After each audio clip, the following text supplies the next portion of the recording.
Fala, humanos, como estão todos vocês? Espero que sejam todos muito bem. É o seguinte, meus queridos, pega o seu caderno, já faça suas anotações, tá? É importantíssimo ter anotações no seu caderno. Não deixe essas informações aqui apenas no vídeo, tá? Nos slides, tenha as suas próprias anotações, beleza? Como você já sabe, a gente está estudando esse bimestre o reino planta ou o reino vegetal, e a gente está vendo alguns filos, tá bom? A gente viu na aula passada as briófitas, né? E tinha lá, por exemplo, o significado do nome, os representantes mais conhecidos, as principais características e... o que era mesmo? O que tinha mais? Reprodução, né? Eu acho que era isso. É algo semelhante que vai acontecer nessa aula aqui, tá bom? Tá bem concisa? Então presta bastante atenção, beleza? Então vamos lá para a aula.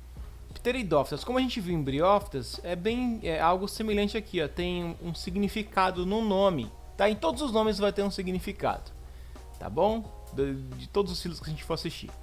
Então vamos lá, a palavra pteridófita vem do grego pteridon, que significa feto, tá? Mais phyton que é planta. Então, o que é mais ou menos? Quando a planta está brotando, está germinando, a folhinha está germinando, ela parece um feto dentro do útero materno. Tá bom? Então por isso tem esse nome, parece um feto humano. Ao longo da história evolutiva da Terra, as pteridófitas foram os primeiros vegetais a apresentar um sistema de vasos condutores de nutrientes. Então, segundo a história evolutiva, tá bom? Segundo o conceito de evolução, esses são as primeiras plantas a terem um sistema de vasos condutores de seiva ou de nutrientes, tá bom? Esses vasos condutores é semelhante, por assim, tenha algo similar às suas veias e artérias, um sistema assim de um caminho onde vai passar os nutrientes, tá bom? É mais ou menos essa analogia que você compara. Então, essas plantas, elas são as primeiras plantas a terem esse sistema. Tá? Isso possibilitou o transporte mais rápido de água pelo corpo do vegetal e favoreceu o surgimento de plantas de porte elevado. Lembra que as briófitas sempre eram muito pequenininhas. Por quê? Porque elas não tinham esses vasos aqui. Tá bom? Quais são os representantes mais conhecidos? As samambaias, avencas, tá? São exemplos de plantas ornamentais, tá? Principalmente o cultivo de... como é que fala, meu Deus? Esqueci a palavra, mas é para você deixar lá bonitinho o lugar, tá? É ornamento. Xaxins e cavalinhas são alguns dos exemplos mais conhecidos de plantas do grupo das pteridófitas. Nenhuma pteridófita produz sementes. Tá bom? As briófitas não produzem sementes e as pteridófitas continuam não produzindo sementes. Elas têm um jeito específico da reprodução. Tá? Se alguém aparecer na sua porta vendendo semente de samambaia, você pode desconfiar. Tá bom? As pteridófitas podem ser encontradas em diferentes ambientes, entretanto, são mais comuns em ambientes úmidos, tá? E isso aqui vai ser importantíssimo. Lembra que as briófitas precisavam de ambientes úmidos, né? As pteridófitas também. A maior quantidade de representantes desse ambiente deve-se, em parte, à sua forma de reprodução. Então, a questão do ambiente úmido tem muito mais a ver com a reprodução desses filos. Tá?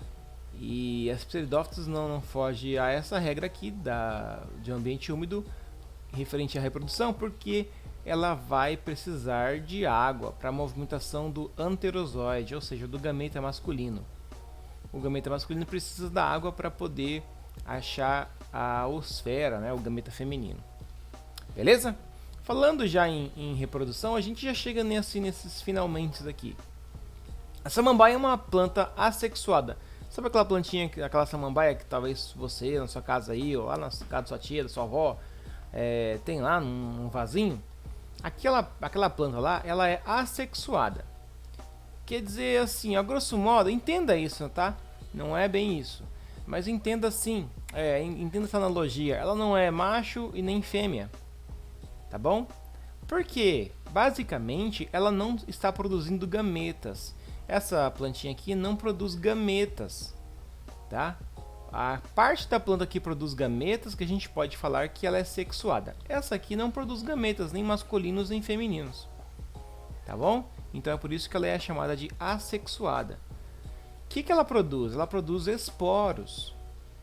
Por isso ela representa a fase chamada esporófito. Essa planta aqui tem uma fase, né, a fase duradoura dela é o esporófito. Né, você lá na sua casa, sua vozinha, cuida bem para que essa planta, esse tipo de situação aconteça, né? Fique sempre presente. E essa fase da planta é chamada de esporófito. É a fase que a planta produz esporos. Em certas épocas do ano, surge no inferior da folha, desculpa, das samambaias, alguns pontinhos escuros chamados soros. Tá? Você talvez já deve ter visto isso, né? O surgimento dos soros indica que as samambaias estão em época de reprodução. E em cada soro são produzidos inúmeros esporos. É uma quantidade muito grande de esporos. Eles ficam no ar, talvez você tenha aí sua rinite atacada e você nem sabe por conta desses esporos aqui. Tá? Pode ser, é um caso, não quer dizer que estou falando que sempre acontece, tá bom? Então os esporos, ela vai ser liberado dessas pequenas partezinhas aqui, fica embaixo da folha, você achando que era doença, né? Não era doença não, é a planta que está reproduzindo, tá? Ela está liberando esporos. Eu coloquei aqui uma imagem aqui, uma representação que vai talvez ajudar nesse entendimento da reprodução delas. Então, quando os esporos amadurecem, os soros se abrem, tá? Aquelas bolinhas, aqueles pontinhos escuros lá da imagem anterior, né? Os soros se abrem e os esporos são liberados, tá? E obviamente vão cair num solo úmido, porque a planta precisa de um solo úmido, tá? Cada esporo ele pode germinar e originar um prótalo, tá? Olha só que coisa importante aqui. Esse esporo aqui, ele cai no chão e vira esse prótalo aqui, ó. Ele é muito pequenininho, ele não fica nada grandão, tá bom? E dentro desse prótalo aqui é que vão ser produzidos os gametas. Então a parte de fato sexuada da planta é isso aqui, ó. Tá bom? Então a parte sexuada da planta a fase da planta vai ser lá no comecinho de tudo da planta, tá? Porque o soro, o esporo aqui caiu no chão, e aí a partir daí que ele caiu no chão e começa a germinar, ele vai produzir tanto gametas masculinos como gametas femininos, tá bom? O prótalo é uma planta sexuada, então tá aqui, ó, produtora de gametas, né, que foi o que eu falei. Se produz gametas aí a gente pode chamar de sexuado, tá? E essa fase é chamada de gametófilo, já que ele produz os gametas, beleza? As pteridófitas são plantas que apresentam importância econômica e também ecológica. As plantas vasculares sem sementes que formam as primeiras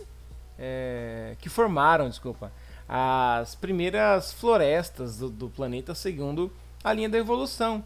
E por ser as primeiras florestas, obviamente já nem existem mais, né? E elas viraram já carvão, elas foram, durante esse tempo todo, viraram carvão, tá? Esse é o produto de grande valor econômico. Então uma parte aí do carvão que é utilizado aí são também de pteridófitas muito antigas que viraram esse carvão aí, tá bom? Além do carvão, não podemos deixar de citar que algumas espécies atuais também foram muito exploradas economicamente, sendo o caso da samambaia-açu, tá? Uma espécie de samambaia que atinge cerca de 5 metros de altura. Essa planta era usada na fabricação de xaxim, é um tipo de vaso, né? Talvez algumas pessoas mais antigas ainda tenham xaxim, o que não pode mais ser produzido hoje, né? Ele não pode ser mais fabricado, porque obviamente tem que cortar essa samambaia aqui, né? Uma samambaia-açu, o caule dela, né? E fabricar o xaxim, tá? E esse tipo de extrativismo ele deixou esse samambaia-açu na lista de espécies ameaçadas de extinção, tá bom? Então é por isso que não se pode mais fazer o xaxim com samambaia-açu. Meus queridos, por hoje é só, espero ter ajudado. Qualquer coisa você pode entrar em contato comigo aí, a gente tira dúvidas. Mas o conceito básico aí das pteridófitas é este aí. Corre lá, faz o formulário, preenche bonitinho. Valeu, falou e fui!